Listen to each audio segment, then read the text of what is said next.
Hi guys, welcome to another video for Georgie's Toy Box. So today I was actually thinking about doing an unboxing video, but I've decided that I would dive into something that I really wanted to talk about, which was my diagnosis of Asperger's syndrome. And yeah, so this is probably one of my first videos on Georgie's Toy Box about this subject. So I suffer from Asperger's. I've been diagnosed just recently, if I would say like maybe a year ago. When I was younger, I had a lot of little things about me, about my personality, that were obvious signs that were, that I had Asperger's. But yeah, there's just a lot to discuss, and I think over the future I'll be discussing more about it. But as for right now, I just wanted to discuss the 3 things that I've noticed about my Asperger's, 3 symptoms of mine. So before I continue, please like and subscribe Georgie's Toy Box. I know a lot of the content surrounds toys and everything, and children's things, but yeah, we are getting into more serious territory, and obviously, yeah, if you could please like and subscribe, I'd really appreciate it. So thank you so much. So the first thing that I'd probably notice about my Asperger's is I get easily obsessed with subjects, and then I become so obsessed that I want to learn everything about it. I want to get lots of books, read a lot of books, watch a lot of documentaries, and it just become, I don't know, not necessarily like I'd like a degree in it. I mean, if there was a degree on Tudor history, I would sign up for it if it was for free, just because I'm absolutely fascinated by it. And I first noticed this when I was in my early teens, that I actually noticed it. But then when I got my diagnosis, I realized that I was obsessed about other things from a younger age. So it first started with like Tudor history and things like that, and then like Princess Diana, and then like Marie Antoinette, and then it became like the whole branch of monarchy and learning about European monarchy, and yeah, just everything. And I'd be a bit of a Hermione Granger sort of person, where if I would hear someone say something incorrect, I would feel compulsed to correct them. And yeah, and as you probably can see through this channel, I've grown an obsession with collecting things as well. So I have a lot of collections of different things, so like from crystals to tarot cards to things like Barbie dolls. I have a collection of that. That's one thing that I've noticed about my Asperger's. The next thing that I probably that I've noticed about my Asperger's is I am really bad when it comes to change. I have a certain I am quite messy. If you ask my husband, I am pretty messy, but my messiness has its pattern of organization to myself, so I'm comfortable with a certain thing.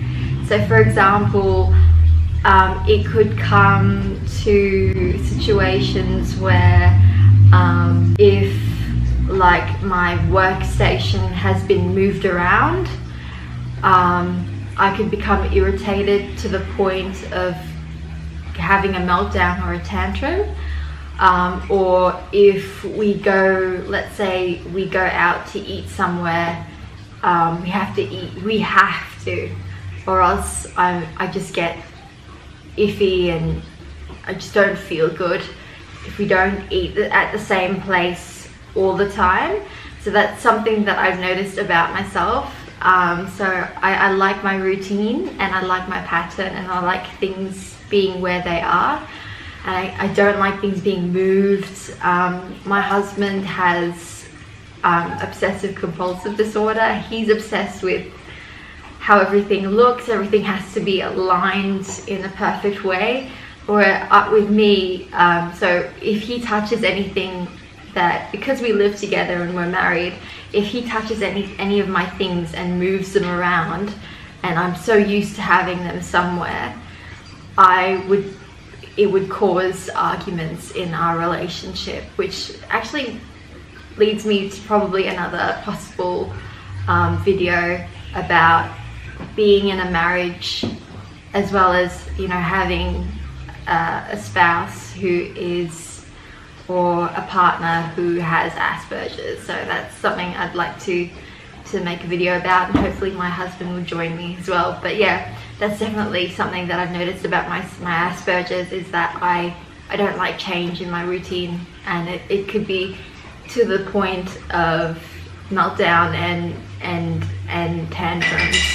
So yeah. The third thing that I've noticed about my Asperger's is I have really bad sensory issues. So I don't like crowded places. Most of the time I don't go out unless I'm with my husband, because if anything should happen, if I have anxiety or whatsoever, if I get a panic attack, he would be there to sort of support me and help me through it.